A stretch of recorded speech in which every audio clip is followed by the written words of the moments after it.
जिंदगी में एक ऐसा टाइम आता है जहाँ एक तरफ कुआं तो दूसरी तरफ खाई होती है।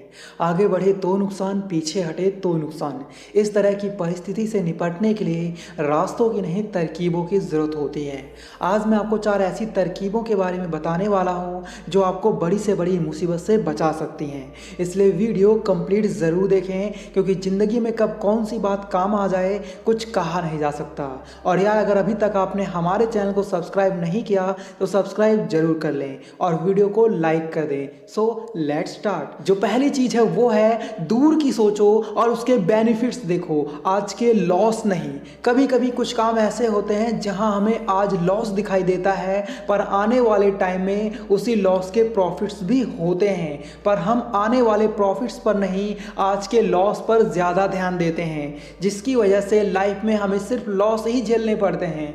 जैसे मान लो कोई जमीन है जिसका मार्केट रेट लगभग 5 लाख है और उस जमीन का मालिक 6 लाख में उस जमीन को बेचना चाहता है, तो हमारे दिमाग में एक ही बात आती है, वो थोड़े ज्यादा पैसे मांग रहा है, हमें जमीन नहीं खरीदनी चाहिए। पर आप ये नहीं सोचते जमीन के रेट डेली बढ़ते हैं। आप आज उसे 6 लाख में खरीदोगे, 5 साल में ही 12 लाख रेडी हो जाएंगे। इसलिए आज के छोटे से लॉस को नजरअंदाज करो और कल के बड़े प्रॉफिट के बारे में सोचना शुरू करो। दूसरी चीज है, हर बात से अनजान हो ऐसे एक्ट करो। कुछ लोग अपने आप को सबसे ज्यादा शातिर दिखाने में लगे होते हैं, हालांकि वो इतने शातिर होते नहीं जितना वो खुद को समझते हैं, और इसी वजह से वो कुछ ऐसे काम करने लग जाते हैं जो उनके बस में नहीं होता।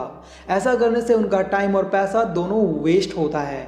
और अगर आप सिंपल रहते हो, लोगों के बीच आपकी पर्सनैलिटी भोले भाई लोगों की तरह है, तो आपको इस बात से बहुत फायदे हो सकते हैं। मान लो आपके पड़ोस में कोई बात हो गई है और आपको उस बात के बारे में पूरी इंफॉर्मेशन नहीं है, तो ऐसे में आपको ज़्यादा इंफॉर्मेशन कलेक्ट करने के लिए ऐसे एक्ट करना है मानो आपको कुछ पता ही ना हो। इससे फ़ायदा ये होगा, आप जितने लोगों से बात करोगे उन सभी से कुछ ना कुछ नया जानने को ज़रूर मिलेगा। तीसरी बात, काम दूसरों का हो, प्रॉफिट्स खुद के तलाश करो। अब जैसा मैंने आपको कहा है, हमें दूसरों की हेल्प जरूर करनी चाहिए।